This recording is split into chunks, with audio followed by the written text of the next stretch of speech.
Hello, hello. Andrew Kornfeld here, reporting to you from Switzerland's largest city, Zurich, Switzerland. I'm at a dear friend's house. And in today's video, I want to talk to you about how I achieved medication-free remission from my Crohn's disease, and really the process that I went through and how I really just started to understand deeply the scientific mechanism of this condition and how I really hacked that mechanism and went through a logical, science-based process to see what was affecting my body and how different foods, lifestyle interventions, stress reduction, supplements and herbs, how I was navigating the healthcare systems, my use of Western medications as catalysts for my healing, but not life sentences.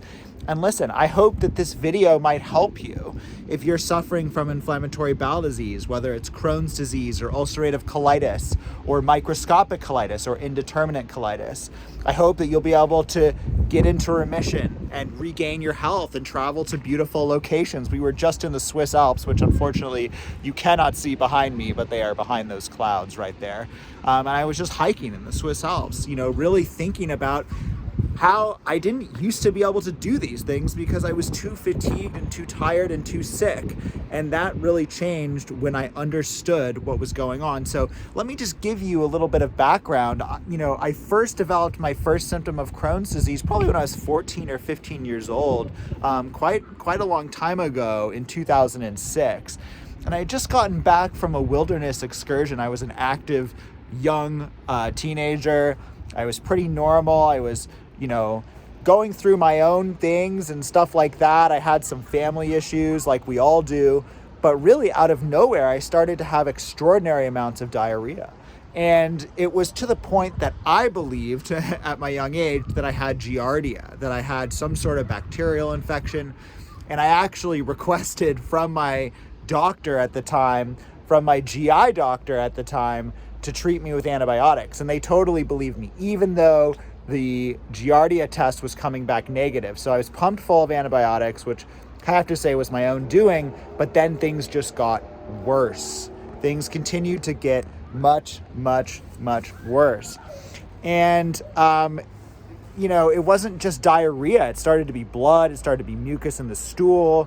I started to be nauseous. I started to experience fatigue. And then I developed what we call an extraintestinal manifestation. I'm going to spare you right now what that extraintestinal manifestation was. Okay, you can tune into later videos, so we'll talk more about that. But essentially, it was highly impacting my quality of life, and my doctors didn't know what was wrong with me. They actually really did not suspect Crohn's disease at that time. They really thought that it was a weird form of IBS, that I had some sort of gluten intolerance. I was cutting out gluten. I was trying all of these things, and it really just wasn't working. And I was starting to get quite serious. And finally, I had a doctor recommend to get a colonoscopy, and they discovered that I had Crohn's disease. I had severe inflammation throughout my terminal ileum, which is the section of the intestines where the small intestine meets the large intestine. It's a junction point between the microbiome, between the more bacteria void parts of the small intestine. And so it's not surprising that's where Crohn's disease can develop. And so I know a lot of you, might have Crohn's disease in that same area. If it's not Crohn's colitis, some of you have even different sort of manifestations of this condition. So I was clueless. I didn't know what to do. I didn't know anything. I took the steroids. I went on to a medication that they do not prescribe anymore for young men called azathioprine or 6-mercaptopurine. And this is essentially a medication that goes into the white blood cells in the bone marrow and goes and essentially affects DNA synthesis and stops the production of white blood cells. And it's actually associated with a pretty rare and severe cancer in young men with Crohn's disease. So it's unfortunate they knew about it at the time. It's unfortunate that they started me on that medication. Luckily, I was fine, and the medication did help me. I was able to get into what I call sort of a non-remission state of purgatory, where I was no longer going to the bathroom 20 times a day, where things were slightly under control. The extraintestinal manifestation was not under control, but I was able to matriculate to the University of California, Santa Cruz. And I studied neuroscience, and I became versed in understanding scientific mechanisms. I became very interested in the connection between the brain and body, and between, in fact, the brain and the gut as well. But I was in denial, okay? I just denied that, I was still going to the bathroom a lot. I still wasn't feeling well. I wasn't able to really keep on weight. And I just was in a state where I just didn't want to tell anyone what was wrong with me. So long story short, I graduated and I did pretty well. I didn't know exactly what I wanted to do and everything like this, but when I graduated, I became very, very sick. The medications were failing. Again, I was running to the bathroom a million times a day. I was all of a sudden losing a tremendous amount of weight, okay? And I was faced with surgery. I was faced with, different medication options and all of these different things. And they just didn't sit well with me. I started to understand the risks of the medication that I was on, okay? And I knew that I had to do something. So I dove into the scientific literature. And what I found very much surprised me.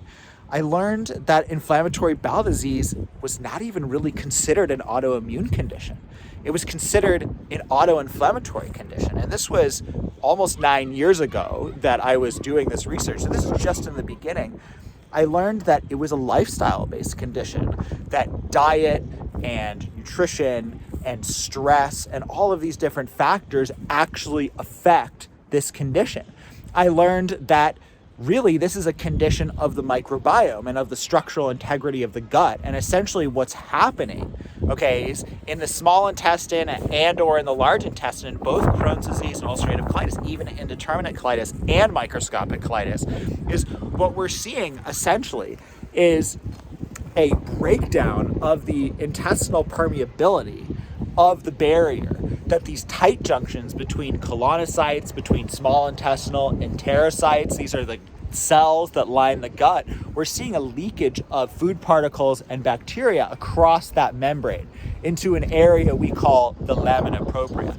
And in the lamina propria, we see an immune response. So it's not just some random immune response. It's not just some inflammation that's coming from nowhere. It's actually being caused by some sort of dysregulation of the microbiome that we don't quite understand even to this day, and then a leakage across the membrane. So all of a sudden, I started to understand that diet had an impact on this condition. Diet had an impact on the microbiome.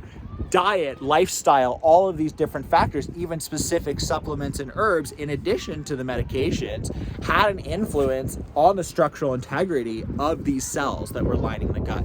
So even though my doctor said, look, diet doesn't matter, and IBD, stress does not affect your condition, don't worry about it, Andrew, eat whatever you want, focus on your life. I loved my doctors. I appreciated that advice, and I was following that, but I was dying.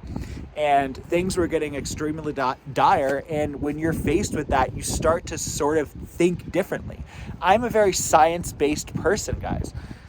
It was hard for me to just believe right away that my doctors were incorrect. I had come from a very medical family. I believe in science, all of these different things.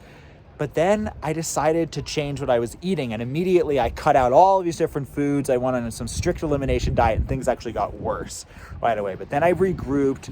I started to strategically cut things out. I started to pay attention to not just the things that I was taking away from my diet, but the things that I was actually incorporating. When I was eating, how I was eating, what was the texture of the food I was putting in me to make sure that I wasn't, causing an abrasive action inside of my gut. Again, what was the, when was I actually eating? Was I going to eat small meals? Was I going to eat larger meals? And was I getting enough anti-inflammatory foods like specific polyphenols, flavonoids, anthocyanins, these things that we know that regulate the immune system, and actually we know now are what are called prebiotics. Was I getting enough plant material and modified plant material so I could actually take it, things that were feeding microbes in my gut? I learned that, specific fibers, guys, are actually what we call prebiotics that are feeding bacterial organisms that are inside of our colon. These bacterial organisms are then synthesizing what we call short chain fatty acids like butyrate, among others, that are then feeding colonocytes, that are then even feeding some small intestinal enterocytes, okay, and allowing that barrier, those tight junctions, those proteins to stop the leakage of bacterial organisms across the membrane. And I was learning all of this, and it made sense. So I started to make changes. And guess what? My symptoms started to improve, but it wasn't everything. And I could only get so far with just diet. So I started to explore all of these functional doctors, all of these integrative doctors. I spent thousands of dollars on these people, and some of them were actually really good. I think I had a positive experience in many respects, but I feel like none of them were really fully focused on IBD, and they didn't understand, guys, the mechanism really to the extent that I think was needed here. So really the answer was, just how many supplements and herbs are we going to throw at this, right? How many supplements or herbs are we going to throw at this? But then I started to research these supplements and herbs, and I saw that certain supplements and herbs had scientific mechanisms and some scientific evidence ranging from, in a petri dish to animal models to actually human studies and some double-blind trials that actually showed efficacy. That means that actually showed that some of these might actually work. I picked the ones that actually showed efficacy, and what do you know? The ones that had scientific research and efficacy, those were the ones that moved the ball forward. And all of a sudden it was like, in addition to reducing stress, cutting some different people out of my life, changing all sorts of, just how I was living, what I was doing, everything that I was doing during the day, I took into an account, getting enough sleep. It was a lot of different things, but I would say the big two things were diet and supplements. Definitely. But it was the strategic intervention, the strategic implementation of these two variables into my protocol. I started to see improvement. Went from 20 bowel movements a day down to 15, down to 10, down to 5. I was starting to have more energy. I was able to surf again. I was able to be with my friends, hang out again, do those things. And essentially, I was so surprised by what was happening that I decided to forego surgery that was recommended. I decided to keep my terminal ileum, which I'm very, very happy that I did. I decided to forego the biological therapies that were recommended. And I actually proposed to my doctors, and they reluctantly agreed because they saw my inflammatory markers coming down, and all of this to actually, for me to discontinue the azathioprine, the 6-mercaptopurine that I was taking. And so I weaned off that as well. And that's just when things all came together. I don't think it was just because I weaned off the medication, guys, but I think it was a culmination of everything. I think it was a snowball effect. I think I was in a very mentally good state, and I started to understand which foods and which lifestyle interventions were affecting my Crohn's disease. And guess what? That was 9 years ago, okay? That was 9 years ago, and I have been in medication-free remission very recently. Sometimes I keep medications on hand just in case, something like steroids or salamine or something like that. But currently, I do not take medications for my Crohn's disease. I totally respect those of you who do. I think medications are extraordinary tools that can be used as catalysts for healing. Sometimes they don't need to be considered life sentences, right? And I devoted my life really to understanding this condition and how I could help other people. And it was really,